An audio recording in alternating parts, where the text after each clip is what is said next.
নির্বাচনকে সামনে রেখে বর্তমান সরকার এখন পর্যন্ত পর্যাপ্ত নিরাপত্তা ব্যবস্থা নিশ্চিত করতে পারেনি। রাজনৈতিক সহিংসতা থেকে শুরু করে দলীয় কুন্দলে চাঁদাবাজি, টেন্ডারবাজি সহ সহিংসতা বেড়েই চলেছে। এমন প্রেক্ষাপটে সুষ্ঠু, অবাধ এবং নিরপেক্ষ নির্বাচন সম্ভব হবে বলে আমরা মনে করি না।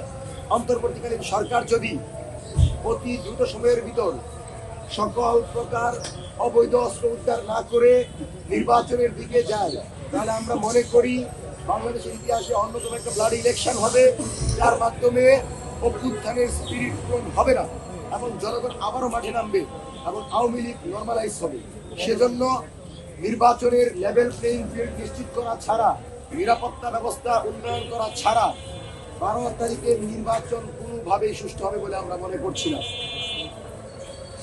আমরা লক্ষ্য করছি বিভিন্ন রাজনৈতিক দলের নেতা এবং নেত্রীরা নিজের দলের আধিপত্য বিস্তারকে কেন্দ্র করে দেশের অভ্যন্তরীণ যে ঐক্য ছিল সেটাকে নষ্ট করার লক্ষ্যে বক্তব্য প্রদান করছে।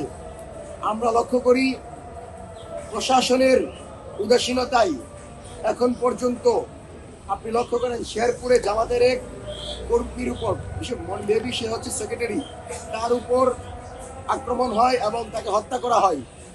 নির্বাচনের পূর্বে যদি একটি দলের নেতাকে প্রকাশ্যে হত্যা করা হয়, তাহলে নির্বাচনের দিন নিজের দলকে জেতানোর জন্য এরকম হাজার হাজার নেতা কর্মীকে হত্যা করতে কিন্তু তারা কুণ্ঠবোধ করবে না। তাহলে আপনি এমন পরিবেশে কিভাবে নির্বাচনের দিকে যেতে পারেন? আর আমরা প্রথমে বলেছি যে আপনি যদি সংস্কার করতে না পারেন, বিচার করতে না পারেন, আওয়ামী লীগের যে সন্ত্রাসীরা তাদেরকে যদি আপনি জেলের ভিতর না নিয়ে মাঠে রেখে নির্বাচন দেন, তাহলে প্রফেসর ডক্টর মোহাম্মদ ইউনূস সরকার যেই সম্মানে বসেছিল সেই সম্মানটা দূরের কথা, ইতিহাসের সবচেয়ে বড় গাদ্দার হিসাবে আপনাকে ক্ষমতা থেকে যেতে হবে। আজকে আসিফ নজরুল যদি মনে করে যে তারা আমাদের বিচার করে নাই, তারা আমাদের সংস্কার করে নাই, কিন্তু কোনো একটা দলের কাছে চুক্তি দিয়ে, কোনো একটা দলের কাছে কথা দিয়ে তাদেরকে ক্ষমতা হস্তান্তর করে তারা মুক্তি পেয়ে যাবে, তারা বুকার স্বর্গে বাস করছে। বিমানবন্দরে যদি একজন উপদেষ্টা নির্বাচনের পরের দিন যাওয়ার চেষ্টা করে, তাহলে তারা বুঝতে পারবে বাঁশের লাঠি কাকে বলে, বাঁশের লাঠির কি ত্যাগ, বাঁশের লাঠির কি পিটানি, সেটা তারা বুঝতে পারবে। আপনারা একটা জিনিস লক্ষ্য করছেন, আমরা যখন কথা বলি তাদের কাছে যাই, তারা আমাদেরকে বলে আপনাদেরকে নিয়ে আমরা 6 জন প্রতিনিধি ইসিতে যাই, ইসির একজন কর্মকর্তা উত্তর দিতে পারে নাই কেন ঋণ খেলাপিদেরকে তারা বৈধ ঘোষণা করেছে।